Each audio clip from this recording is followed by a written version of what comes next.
Bura bizim İmişli'nin cami mescididir. Bir gün bizim İmişli cemaatinden İmamzade, Gəncədə İmamzade var. İmamzadeyə ziyarete gidirlər. Mənim evladım da bu ziyarete gedenlerin içerisindədir. Ben her şeyden evvel uğurlu yol arzulayıram. Arzu edirəm ki, sağ-salamat gedib qayıtsınlar. Arzu edirəm ki, uzun ömürlü olsun. Bizim dinimize Allah qüvvət versin. Allah cəmiyyətimizə xeyir versin. Cəmiyyətimizə yaşamaq versin. Amin. Sizin hamınıza da can sağlığı arzulayıram ki, belə zəhmətləri çəkirsiniz. Çox sağ olun. Minnətdaram.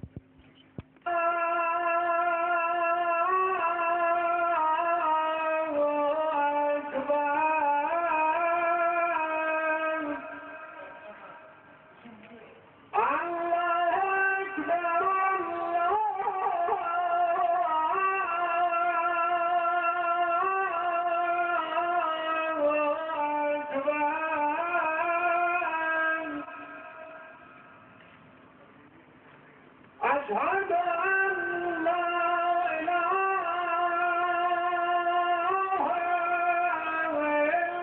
إلا الله.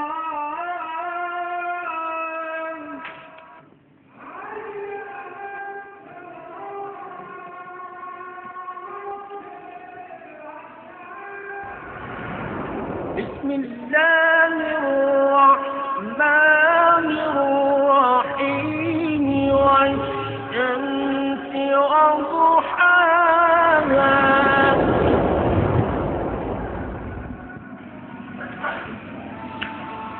Hanım Fatime Zehra'nın eyyamı başa çatır. Sonuncu məclisimizdir bu il və bilmirəm ki, Allah gələn illərdə ömür verəcək, ya qismət eləyəcək bu məclislərdə iştirak eləməyi, yoxsa yox. Bu ilin Əyyam-ı Fatimiyyəsi başa çatır.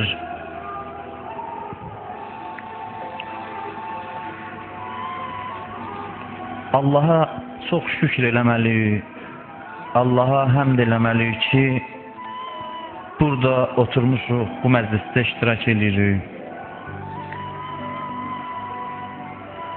Bəzi şeyləri gərək neymətləri insan tanısın, dəyərləndirsin.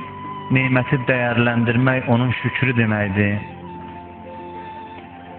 Ona görə də biz bəzən neymətə o qədər qərq oluruq ki, neymətin neymət olduğu yadımızdan çıxır, unuduruq.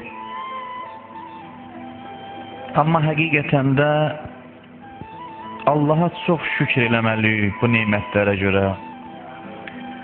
Xanım Fatime Zəhra məhəbbətinə görə, Xanım Fatime Zəhranın məclislərində iştirak elədiyimizə görə.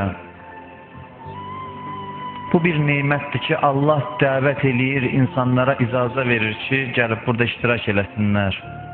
Hər tək-tək burada iştirak eləyən və başqa yerlərdə, harada bu məclislər var, fərqi yoxdur. O məclislərdə iştirak eləyən insanlara Allah dəvət göndərir, Allah seçib gətirir, öz ixtiyarımızla olmur bu. Bu, Allahın bizə lütfüdür, inayətidir.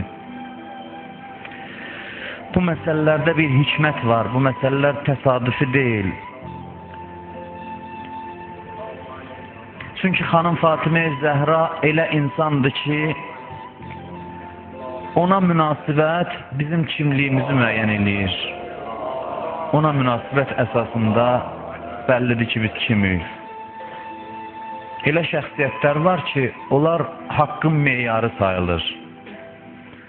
Yəni, onlara münasibətlə bilinir insan haqq yoldadır, yoxsa yox. Haqqın ölçüsüdür bu insanlar.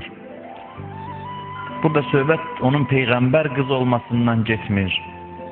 Hətta Əlinin həyat yoldaşı olmasından getmir. Xanım Fatime Zəhra kimi insanlar bir insanın doğru yolda olub olmamasının meyarıdır, ölçüsüdür. Bununla hesablanır ki, insan hansı yoldadır, doğru yoldadır ya yox. Fatimə meyardır. Fatimənin məhəbbəti meyardır. Xanım Fatime Zəhraya münasibət insanın sonunun necə olmasını müəyyən eləyir. axırının necə olacağını müəyyən eləyir. Biz bircə dəfə ömürdə yaşayırıq. Allah bizə ömür payı ayırıb və bu müddətdə biz xoşbəxtlik əldə eləməliyik. Heç kəsə bu fürsət ikinci dəfə verilməyəcək. Bu fürsət bircə dəfə insanlara verilir və bu müddət ərzində insanlar xoşbəxtliyini əldə eləməlidirlər, xoşbəxtliyə qovuşmalıdırlar. Xanım Fatimə Zəhra elə insandır ki, ona münasibət göstərir ki, insan xoşbəxt olacaq yoxsa yox. Və Ali Muhammed, vətənimizin salamat olmağından ötəri, müharibənin olmamağından ötəri, torpağımızın salamat geri qayıtmağından ötəri, Peyğəmbər və Ali Peyğəmbərə salavat. Allahümme salli. Xalqımızın ruhsu bol olmaqdan ötəri, xalqımızın cəmiyyətimiz bir-birinə mehriban olmaqdan ötəri, Peyğəmbər və Ali Peyğəmbərin gül cəmalına salavat.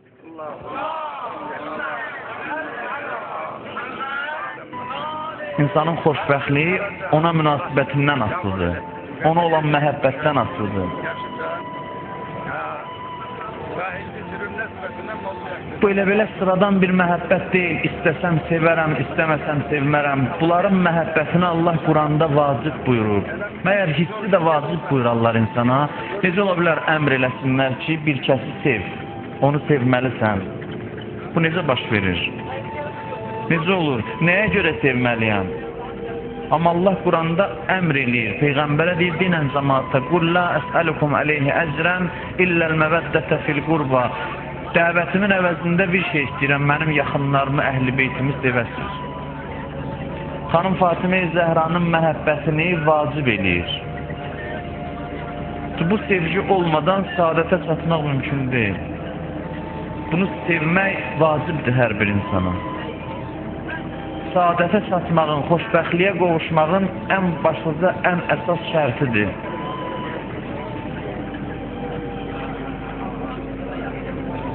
Bizə qiyamət günü dərəcə verəndə bu məhəbbətin azlığına, çoxluğuna görə dərəcə verəcəklər. Kimin ürəyində Fatimənin məhəbbəti çoxdursa, yeri yuxarı başladı, dərəcəsi uzadır. Kimin ürəyində bu məhəbbət azdırsa, dərəcəsi də aşağıdır. Bu məhəbbət bizim cənnətdəki dərəcəmizi müəyyən edir. Bu çox mühüm məsələdir. Biz harada qərar tutacaq? Cənnətin harasında əgər cənnətə yol tapacaqsa, harasında qərar tutacaq, o aslıdır bizim Fatiməyə olan məhəbbətimizdən.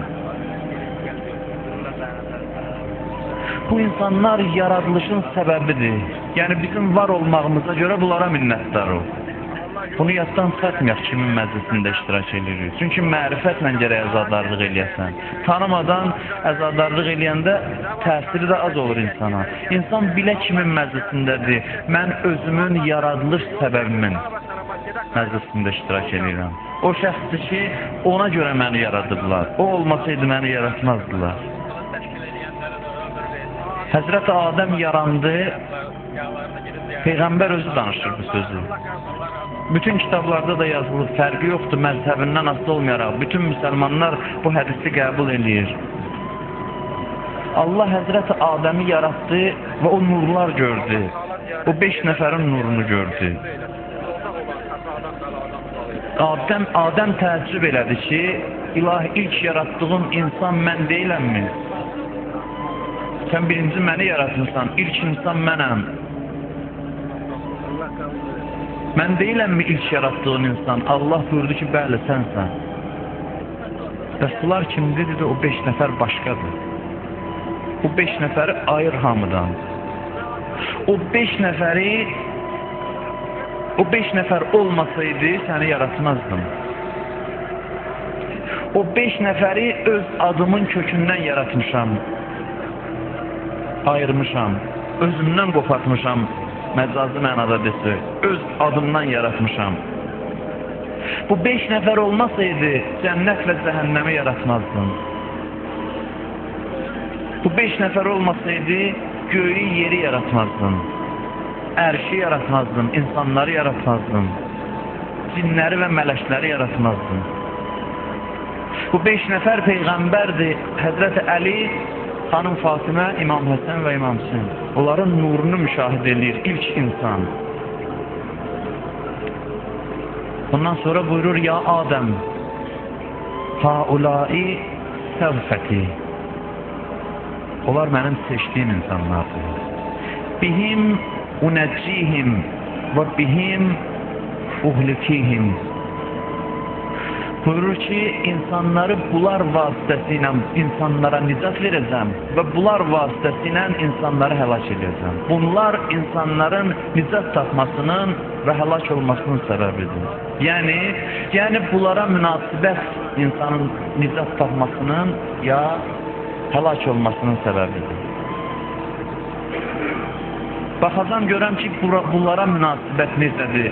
Hədisdə var, neçə suala cavab verməmiş cənnətə doğru bir addım atmağa icazə verməzlər. Qiyamətdə deyərlər, saxlayın, suallar var buna. Başqa sorğu-suallar heç. Bu 4 sual var, onların hamısını sadalamayacam. Keçmişdə demiş o hədisi eşitmişsiniz. O suala cavab vermədən icazə yoxdur cənnətə tərəf gedəsən. Peyğəmbər buyurdu, 4 sualdan biri mən və əhl-i beytimin məhəbbəti barədə. Hələ saxlayın, görək bunun ürəyində əhl-i beytə, Fatimiyə məhəbbət nə qədərdir? O qədər kifayət eləyir ki, bu addım atsın cənnətə tərəf, yoxsa yox.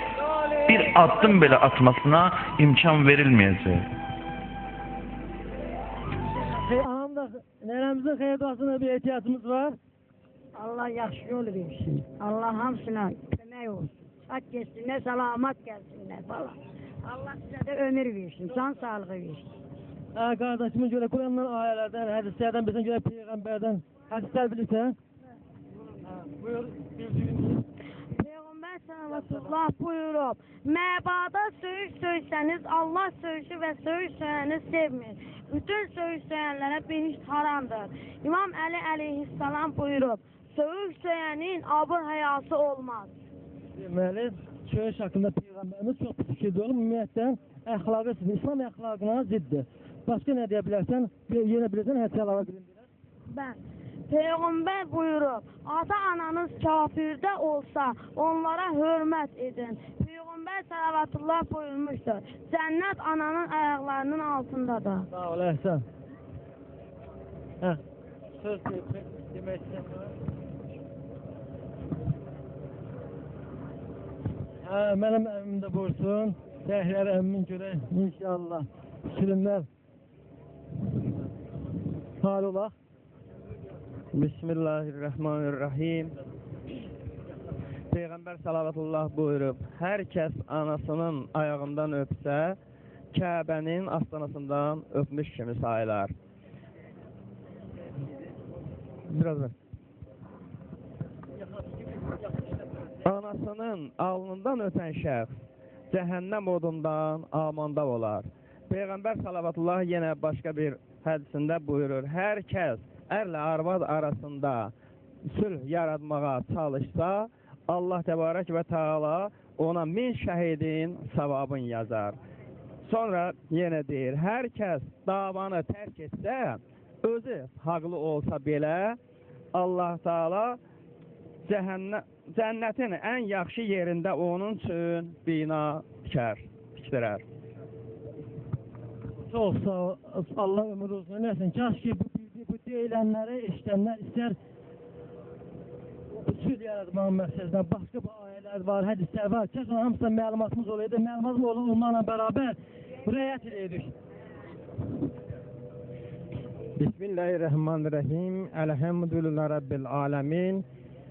Mən Peyğəmbər salavatullah haqqında bir hədis söyləmək istəyirəm ki, buyurur ki, hər kəs Allaha və qiyamət gününə inanırsa, qonşuya hörmət etsin və əlavə Peyğəmbər salavatullah buyurur ki, qonşu ilə yaxşı rəftar et ki, müsəlman olasan. Ondan əlavə ev arasında bir söz var ki, qohumun kimdir yaxın qonşu? Allah Teala bizi birinci mehriban olan Allahla mehriban eləsin və cəmaatla, ellə, obiylə, hamıyla və qonşularla mehriban eləsin inşallah.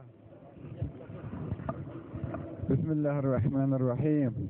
Peyğəmbər sallallahu aleyhi və aleyhi və səlləm buyurub, qeyrətli kişi gərək öz arvadının bütün ehtiyacını hazır etsin ki, başqa kəsdən ehtiyacının düzəlməsinə ümid bağlamasın. Bismillahirrahmanirrahim. Hədis qudsi Allah buyurur, öz izzət cəlalına and olsun, valideynlərin üzünə ağ olan bir kəs bütün peyğəmbərlərin əməllərini etsə belə ondan qəbul etmərəm.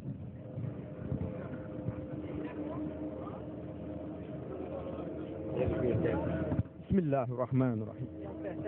İmam Cəfər Sadiq əleyhissalam buyurmuşdur. Kişilər ailə böyüyü olaraq öz həyat yoldaşının, öz evlatlarının mənəvi və halal nemətlərlə onların qarınlarını doyuzdursun və düzgün geyimlərinə riayət eyləsin. Bilərəkdən, bilməyərəkdən eləlikləri günahları sonra başa düşərsə, peşman olduğunu biləndə bağışlanması istəyərsə onu bağışlasın. Qadınlara isə buyurmuşdur, həyat yoldaşı sizin ailənizdə əmanətdir. Yəni, Quranda, Peyğəmbər də, Quranda deyir, Peyğəmbər də deyir, gəlməzlər yox ki, qadınlar sizə Allah tərəfindən bir əmanətdir. Bismillahirrahmanirrahim. Peyğəmbər salavatullah buyurub, qardaşım Cəbrail qonşular haqqında mənə o qədər. Bismillahirrahmanirrahim. Peyğəmbər salavatullah buyurub, qardaşım Cəbrail qonşular haqqında mənə o qədər tövsiyə etdi ki, elə bildim ki, Allah onları da irisdə şərik edəcək. Amin.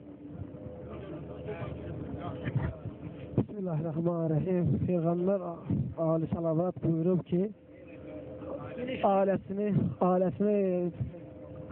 Bismillahirrahmanirrahim.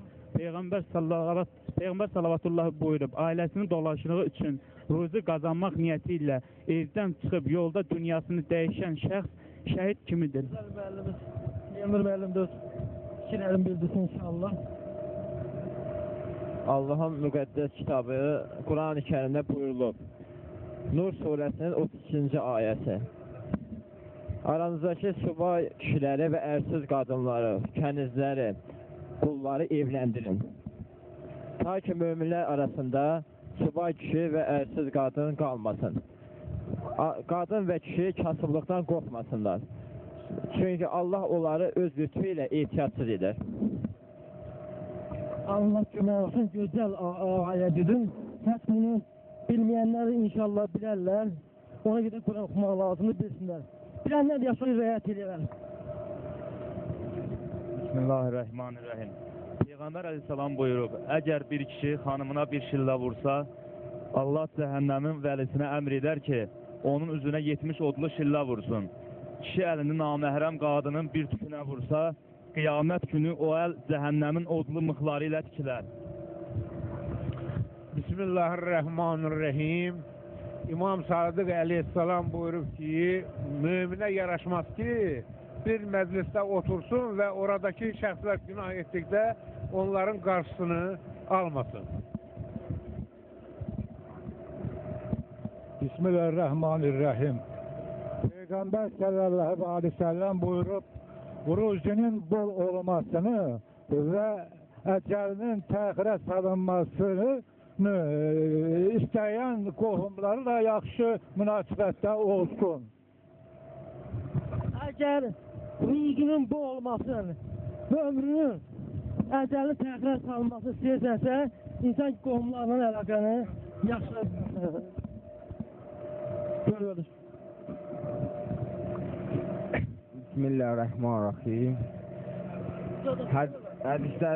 Hədislərin birində buyurulur ki, Peyğəmbər Əşrəf sallallahu aleyhi ve sellem buyurur ki, qohumluq əlaqələrini kəsməyin. Hətta yol məsafəsi bir illik olsa belə, qohumluq əlaqələrini kəsmək ömrü qısaldır. Peyğəmbər Əşrəfdən sallallahu aleyhi ve sellemə sual olunur ki, ya Peyğəmbər, de görək, namazdan sonra sual olunacaq məhşər günü hansı sualdır? O sual hansı sualdır? Deyir ki, qonşuluq əlaqələri haqqındadır ki, qonşularla necə olmuşsan, o sual olunacaq.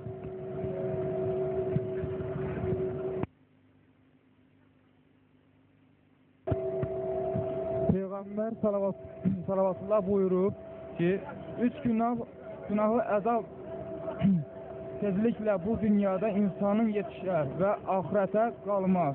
Birinci, valideyninə pis rəftar etmək, ikinci, cəhamata zülm etmək, üçüncü, yaxşılığa təşəkkür etməmək.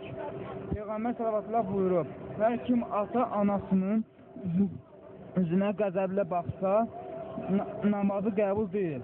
Sonra buyurub, ata-anaya itaət etməmək, Allaha itaət etməmək, itaətli etməmək.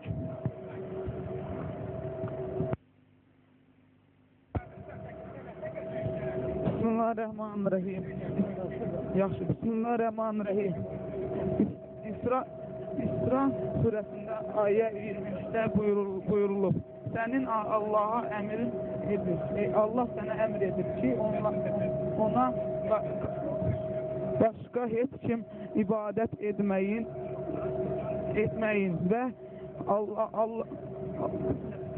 valideynlərində yaxşılıq edin.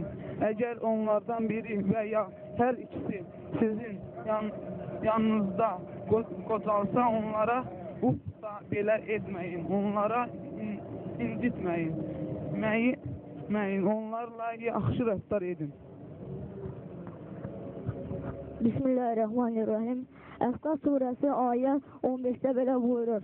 Biz insanlara ata-anasından yaxşılıq etməsi üçün tövsiyə etdik. Muhammed surəsi ayə 36-da bu dünya həyat oyuncaqdan başqa bir şey deyil.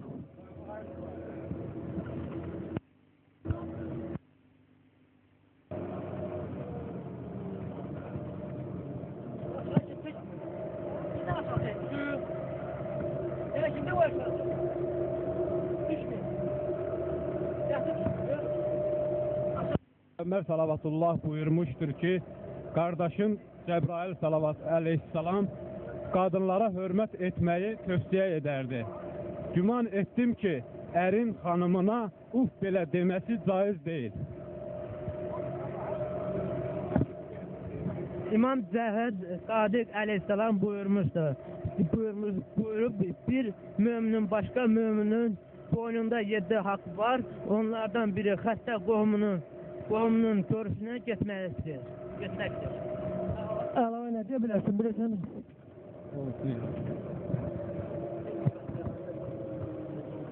Qaldırılar qaldı.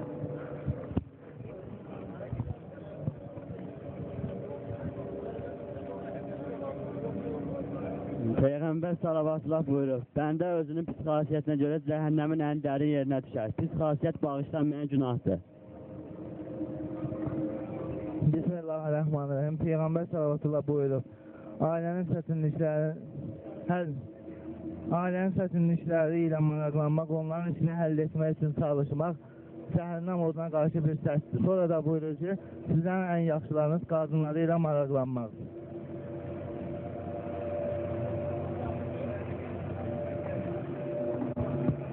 Bismillah. Peyğəmbər salavatullah əleyhə hədislərin birində buyurdu, ya Əli, qonşu kafir də olsa ona hörmət eləyin, qonaq kafir də olsa ona hörmət eləyin, valideyn kafir də olsa ona itaət eləyin, dilənçi kafir də olsa onu boş qaytarmayın. Başqa bir hədislərdə Peyğəmbər salavatullah buyurmuşdu, qohumlarınızı tez-tez yoxlayın ki, ömrünüz uzansın, sədəqələr verin ki, bəlalar sizdən uzaq olsun. Sonra başqa bir hədislərdə yenə buyurdu ki, ona, əgər qohumunuz sizlə əlaqəni kəssə, siz silə-i rəhm eləyin, yəni əlaqəni kəsməyin. İmam Kazım aleyhissalam buyurmuşdur, qonşularınıza yaxşı rəftar etmək, yalnız onların incitməmək deyil, gərək onların sənə olan əziyyətinə də dözəsən. Peyğəmbər sallallahu aleyhə buyurmuşdur, qonşularının ehtiramı insanın öz anasına olan ehtiramı kimidir. Allahümme salli ala Muhammedin ve ali Muhammed.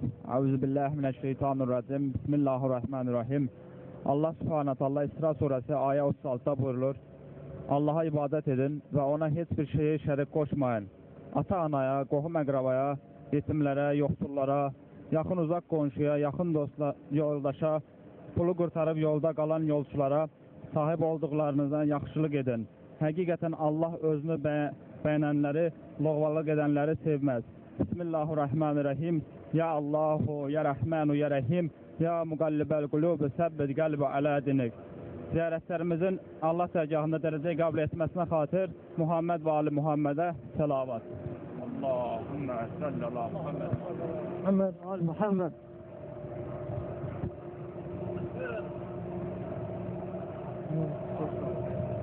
Çağızı oxudan azdır. Peyğəmbər salavatullah buyurur, müsəlman qardaşını yoxlamağa gedərsən, Allahın rəhmətini qazanar. Sübh çağı gedirsə axşama qədər, axşam gedirsə sübhə qədər 70 bin mələk ona dua edir. Peyğəmbər salavatullah bizlərə öz ümmətinə belə buyurur ki, sizlər öz ictimanızda, özünüzdən kiçiklərə və öz yaşlınıza və öz ictimanızda özünüzdən böyüklərə silə-i rəhm etməyi tövsiyə edin. Çünki silə-i rəhm etmək çox böyük İslamda bəyənilən əməllərdən biridir. Silə-i rəhm nədir? Silə-i rəhm qohumları ziyarət etməkdir və sonra yenə qeyd edir ki, silə-i rəhmi etmək istəyəni və edəni kim yoldan döndərərsə, o insan sanki İslam dinini parçalayanlardan və İslam dininə qarşı çıxanlardan sayılır. Bu hədisdən biz belə başa düşürük ki, silə-i rəhm etmək nə qədər bizim üçün vacibdir. Silə-i rəhm Peyğəmbərimiz buyurur ki, qohumları ziyarət etmək deməkdir. Sağ olun.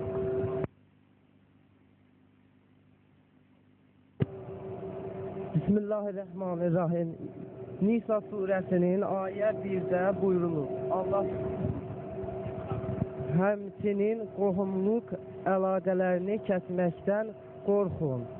İmam Cəfər Sadiq buyurmuşdur.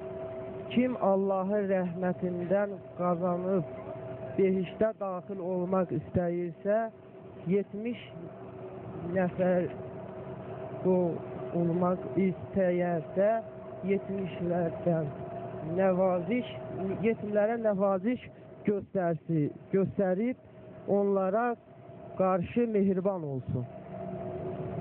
Ahirət bəlalarındandır. Birinci, namaz qılmamaq. İkinci,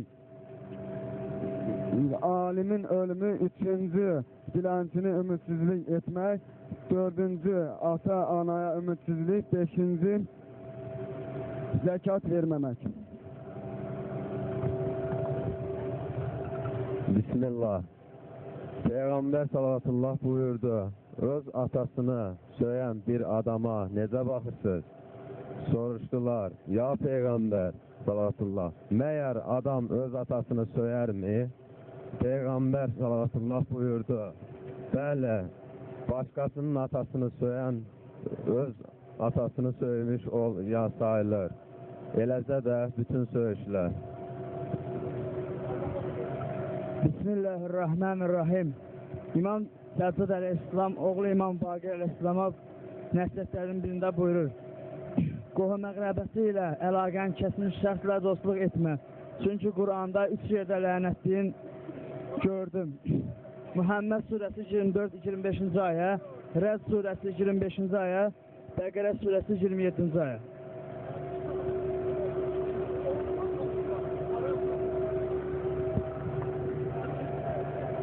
Allahümme salli ala Muhammed ve Muhammed. Euzu billahi mineşşeytanirracim. Bismillahirrahmanirrahim. Peygamberimiz sallallahu aleyhi ve sellem Qədirxumda buyurdu ki, Allah mənim mövlamdır, mən də möminlərin mövlasıyam. Mən kimin mövlasıyamsa, bu Əli də onun mövlasıdır. İlahi, Əlini sevəni sən də sev, Əliyə düşmən olanlar sən də düşmən ol. Və Allah Teala Kur'an-ı Kerim'de Maide suresi ayet 55'te buyuruyor ki sizin haminiz Allah, Peygamber ve rükû halinde zekat verendir. Ve alimlerimiz tefsir alimlerimizden böyle buyurulur ki məhz bu ayet Hazreti Aleyhisselam'ın hakkında nazil olmuştur. Hazreti Aleyhisselam'ımız mescitte namaz kılarken bir dilənçi məscidə gəlmiş və kömək istəmişdi. Həzrət Əleyhisselamımız da namaz halında üzüyün zəkat vermişdi. Selamun Aleyküm və Rəhmətullahi və Bərəkət.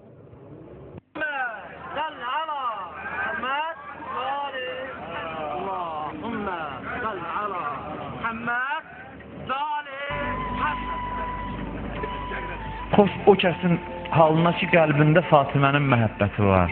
Çünki bu məhəbbət səbəb olur ki, insan əzabdan nicat tapsın, əbədi xoşbəxtliyə qovuşsun. Bundan sonra Allah buyurur Həzrəti Adəmə: فَإِذَا كَانَ لَكَ إِلَيَّ حَاجَةٌ فَبِهَؤُلَاءِ تَوَسَّلْ.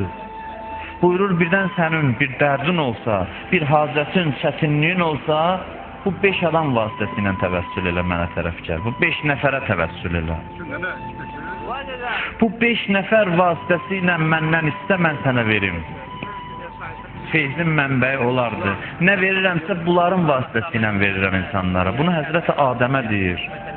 Ona görə bizə belə bir dua öyrədiblər. Ki, dua eləyəndə neçə şey var ki, duanın qəbul olmasını tezləşdirir. Biri də budur ki, duanı belə başlayasan. Deyərsən, İlahi bi haqqı Fatimə və əbiha və bəliha və bəniha. Deyərsən, İlahi, sən and verirəm Fatimiyə. Mehvər, mərkəz Fatimədir. Sən and verirəm Fatimiyə, onun atasına, Peyğəmbərə. Onun həyat yoldaşına və onun oğlanlarına.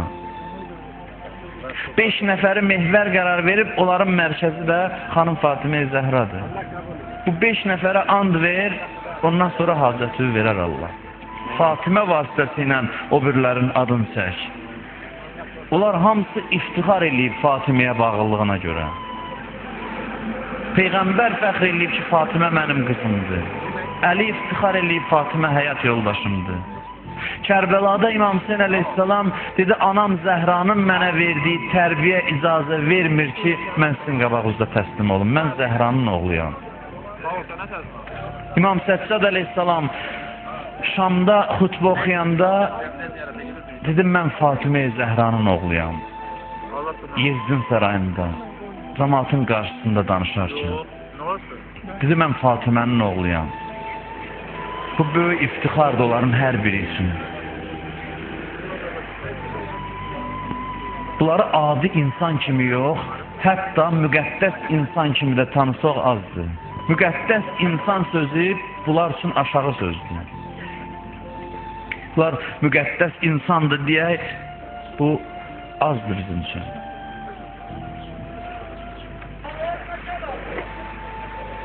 Onların həqiqətini tanımaq lazımdır. Onların kimliyini tanımaq lazımdır.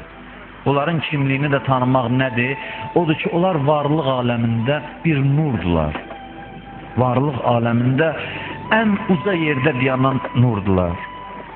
Onlar yerə eniblər, biri olub kişi, biri olub qadın. Onların yerdəki surətləridir. Onlar varlıq aləmində ilk vücuda gələn nurdular. Allah ilk olaraq onları vücuda gətirir. Sonra gəlib dünyada şəkil alıblar, insan şəklinə düşüblər. Bir-biri ilə qovuşublar, bir-biri ilə evləniblər. Allah birinə övlad qərar verib, birinə həyat yoldaşı qərar verib. Bunlar hamısı dünyada baş verən şeylərdir.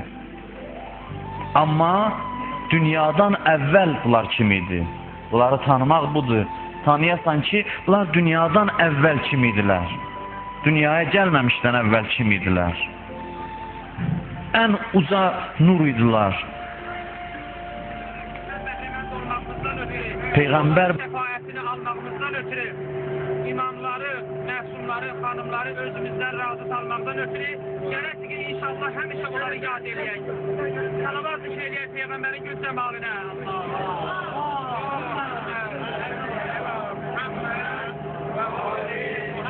İnşallah məskəmsin əvvəl 50 yaş mənim alayla bir kəlmə, hamı desə yaxşı olar. 50 yaş mənim alayla bir kəlmə sözlü, 3 dəfə düzbərim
başımı anam gizim üstemen sürünüm gelirim üzüm üstemen o kadar yamlarım gözüm üstemen o kadar yamlarım gözüm üstemen Aliye Ekberim Alay lay Aliye Ekberim Alay lay Aliye Ekberim Alay lay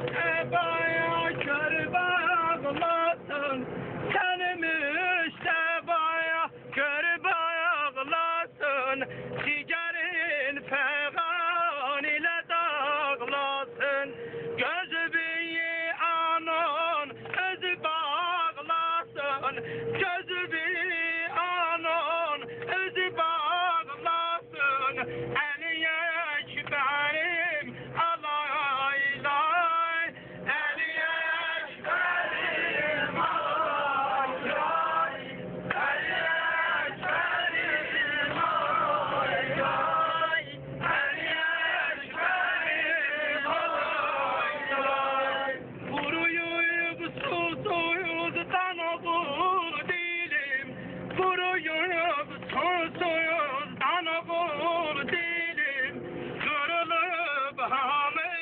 kömeğim elim Nelere neyle bükülüp belim Nelere neyle bükülüp belim Aliye Ekberim alay lay Aliye Ekberim alay lay Aliye Ekberim alay lay Aliye Ekberim Allah bu ziyaretimizi kabul eyle Allah bu ihsanatımızı kabul eyle Allah bu zenbarlara hez Kerbela kısmet eyle Allah bizi Kerbela'yı elememiş bu dünyadan aparma Allah bizi imam zamanla görüşmemiş bu dünyadan aparma Allah imanımızı kamil eyle Allah İslam'ın bayrağını uca eyle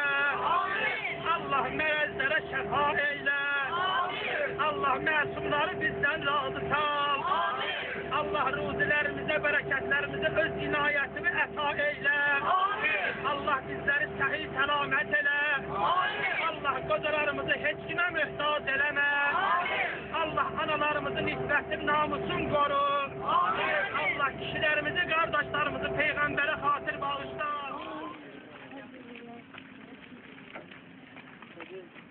Buyurur, bunu bütün mezhebler yazır. Ve bu hadisi. Senedin yazmamışam ben, istəsiz senedini de size verərəm. Bütün mezhebler bu hadisi qeyd ediblər kitablarında. Deyir, cənnetin qapısında yazılır, Peygamber buyurur. Cennetin kapısında böyle yazılır. La ilahe illallah. Bu birinci kelime. Muhammedun Resulullah. Tercümeye ihtiyaç yoktur. La ilahe illallah ve peygamberin peygamberliği. Sonra deyir Aliyyun Habibullah, bu yazılır. Ali Allah'ın sevgilisidir, sevimlisidir. El Hasan vel Hüseyin sıfvetullah. Hasan ve Hüseyin Allah'ın seçtiği ve beğendiği şəxslərdir. Fatimətu xiyaratillah. Allah Fatiməni üstün qərar verib. İnsanlar içində üstün elədiyi şəxs Fatimədir. Ala mubğizihim lənətullah. Bunlarla düşmən olanlara Allahın lənəti olsun. Bu cənnətin qapısında yazılan sözdür. Bu Allahın cənnetin qapısına həkk elədiyi sözdür. Bunu siz söz kimi başa düşməyin. Bu yaradılış fəlsəfəsidir. Yəni yaradılış bu 5 nəfərin üzərində qərar tutur. Varlıq aləminin payəsi, kökü, dayağı bu 5 nəfərdir. Bunlarla müəyyən olunur. Kim hansı məqama çatacaq? Peyğəmbər özü buyurur. İstəyirəm bu sözləri sonra gedib evdə düşünəsiniz ki, kimin məclisindəyim. Nə qədər söz desək azdır onun tərifində. Çünki sözlər azizdir. Qəlb gərək təmizlənə ki, tanıyasan Fatimə kimdir. O təmizlik mənim ürəyimdə yoxdur. Allah şahiddir, and olsun Allaha. Boynumda vəzifə olmasa mən bu minbərdə bir dəqiqə oturmaram. Çünki məndə ləyaqət yoxdur, oturam burada Fatimədən danışam, Fatimənin kimliyindən danışam. Həzrət Fatiməni tanımaqda ən böyük arif insanlar aciz olublar. Elə bir şəxsiyyətdir. Peyğəmbərin qızıdır, imamlar anasıdır, filanlar hamısı az sözlərdir. Onlar heç bir onun tərifi deyil. Fatimə deyir, Qədr gecəsi kimidir. Mən bu hədisi birinci dəfə oxuyanda çox təəccüb elədim. Peyğəmbər gətirib qızını kimlə ilə müqayisə eləyib. Deməli, bu Peyğəmbər qızı olması məsələsi deyil. O Qədr gecəsi kimidir. O bir sirdir ki, ancaq xüsusi bəndələr tanıyır. Necə Qədr gecəsinin sirrini ancaq xüsusi övliyalar bilir. Kim Qədr gecəsinə mərifət tapsa, o da Fatiməni tanıyar. Peyğəmbər buyurur ki, Allah mənim nurumu ilk olaraq yaratdı. Bu hədislərə fikir verin. Ondan sonra deyim, mənim nurumdan Əlini və Fatiməni yaratdı. Dalıca nə buyurur? Buyurur, bütün aləmi də onların nurundan yaratdı. Yəni, nə ki görürük, hamısında Fatimədən bir hissə var. Fatimə zərrələri bütün aləmə səfələnib. Bütün varlıq aləmini Allah onların nurundan yaratdı. Onların işığından yaratdı. Onlardan bir parça vücuda gəldi ki, bu aləmlər oldu. Onlar bir həqiqətdirlər varlıq aləmində. Ondan sonra buyurur ki, o nurdan kimə gəlib toxunsa, o hidayət tapar. O nurdan kimə toxunmasa, o cəlalətdə qalar. Dilləri Peyğəmbər səfərə gedəndə axırıncı Fatimə ilə vidalaşırdı. Səfərdən qaydanda birinci Fatimə ilə görüşürdü. Bilirsiniz niyə görə? Vallah təkcə ata-bala məsələsi deyil. Bunlar o aləmdə bir-birinin yanında olub. Bunları bir-birindən ayırmaq mümkün deyildi. Peyğəmbər o aləmdə hələ dünyaya gəlməmişdən Fatimə Peyğəmbərdən qopub və deyir, bizim nurumuz yanaşıydı. Ona görə də bir an vəzifəsinə görə Fatimədən ayrılanda ürəyi tab gətirmirdi. Gələn kimi gedirdi Fatimənin qapısına birinci. Bəz'atun minni, o mənim vücudumun parçasıdır. Həmişə demişik bədənimin parçası. Bəlkə də səhv demişik, özüm etiraf edirəm. Fatimə bədənimin parçası demir. Bəz'atun minni, məndən bir parçadır. Mənim varlığımın parçasıdır. Bədən söhbətidir. O nur olaraq məndən qopan bir parçadır.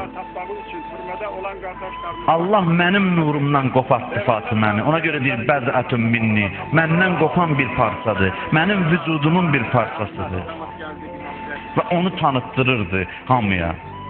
Mücahid ibn Cəbir deyir, xərəcən nəbi və huvə axizun biyədi Fatimə. Deyir, Peyğəmbər evdən çıxdı, amma Fatimənin əlindən tutmuşdu. Görün, işinə baxın Peyğəmbərin. Deyir, küçəyə çıxdı, Fatimənin əlindən yapışıb gedir, biz də dayanmışıq. Fatiməni bizə göstərdi və buyurdu, mən ərəfə hazihi fəqəd ərəfəha. Kim bunu tanıyır, o tanıyır, o heç. Amma heç kəs tanımır. Allahdan başqa, Peyğəmbərdən, Əlidən başqa, Əhl-i Beytdən başqa tam mərifəti yoxdur heç kəsin Fatiməyə. Deyir, bu Fatimədir. Mən ərəfəha, dalıca deyəcək. Hazihi fəqəd ərəfəha. Kim bunu tanıyır? Tanıyır. Və mən ləm ya'rifha fəhiyyə Fatimə. Kim tanımırsa, mən deyim ki, fəhiyyə Fatimə bint Muhammed. Deyir, kim bunu tanıyırsa tanıyır, tanımırsa mən tanıtdırım ki, o mənim qızım Fatimədir. Ondan sonra buyurur, vəhiyyə bəz'atun minni, o mənim bir parçamdır. Vəhiyyə qəlbi və ruhiyyəlləti beynə cəmbəy. Deyir, o mənim canımdır, o mənim ruhumdur. Fəmən azaha fəqət azani. Kim bunu incitsə, məni incidir. Və mən azani fəqət azallah. Kim məni incitsə, o Allah incidir. Kim Fatiməni incidərsə, o məni incidir. Görün, onu incidənlərin aqibəti necədir. Çünki Allah Quranda buyurur: İnnellezîne yu'zûnallâh ve rasûlehu la'anahumullah fid-dunya vel-âxirə. Kim Allahı və peyğəmbərini incitsə, Allah dünya və axirətdə ona lənət eləyər. Allahın lənəti olsun. Quran ayəsi buyurur o kəslərə. Ona görə peyğəmbər Fatiməyə təzim eləyir, hörmət göstərir. Axı bu qız məsələsi deyil, peyğəmbərin nə qədər balaları var idi, qızları var idi. Amma Fatimə xüsusi idi, burada məqam məsələsi idi. Deyir, hər dəfə peyğəmbər oturub evdə, harada otursun. Birdən Fatimə evə girsəydi, hara girsəydi, peyğəmbər bir dəfə deyir, olmadı ki, belə eləməsin. Hər dəfəsində peyğəmbər ayağa durardı, yerini Fatiməyə verərdi. O qədər məqamın tanıyır ki, Fatimə kimdir. Təzim eləyir, ehtiram göstərir. Öpür, üzündən, gözündən. Ayşə xanım deyir ki, ya Rəsulallah, nə qədər öpəcəksən Fatiməni? Daha böyük qızdır.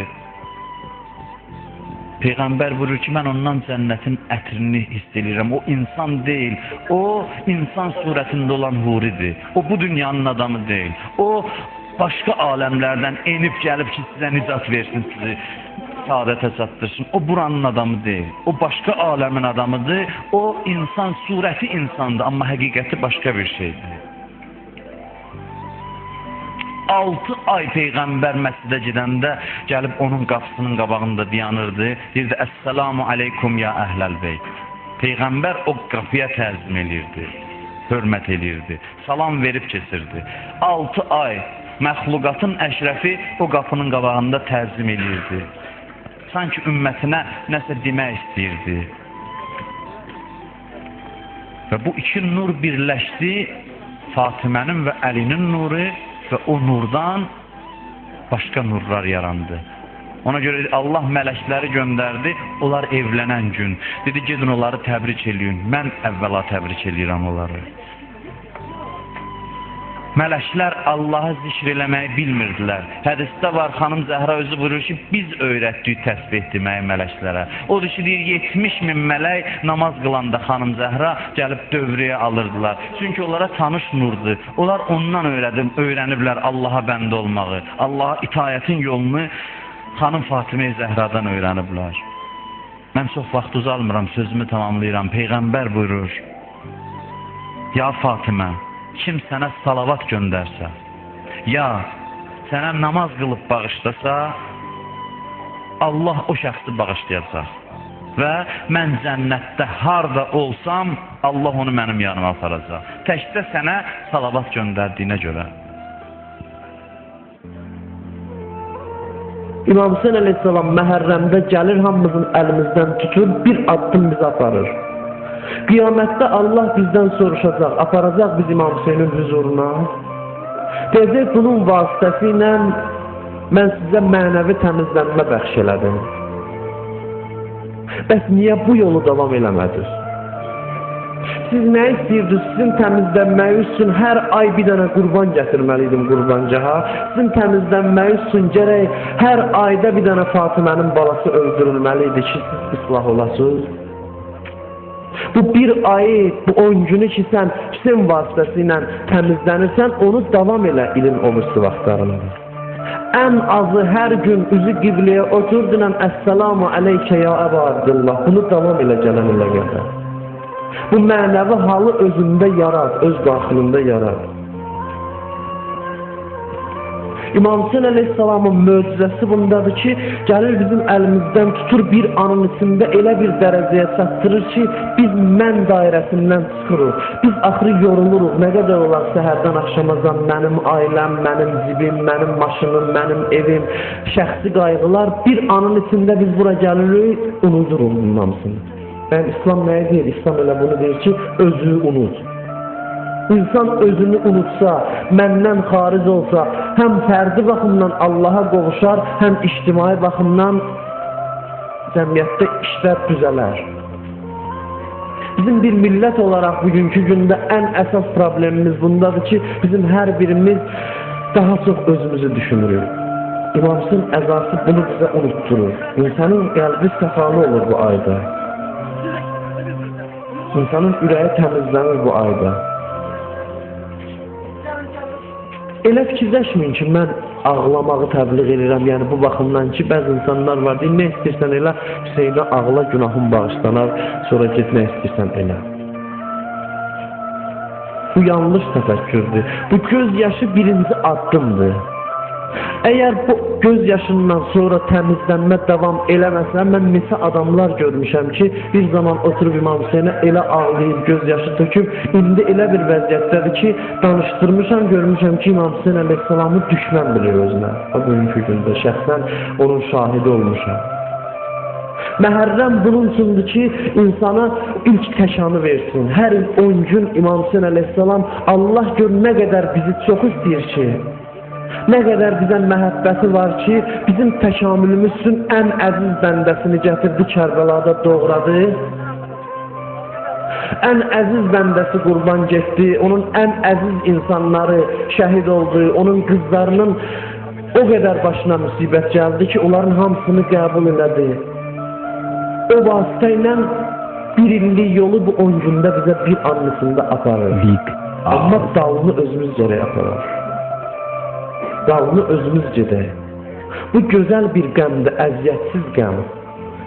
Qəm çək təmizdən, əziyyəti İmam Hüseynin olsun, ləzzəti sənin. Belə çıxırda nəticə olur. Sənə ki bir şey eləməyirlər.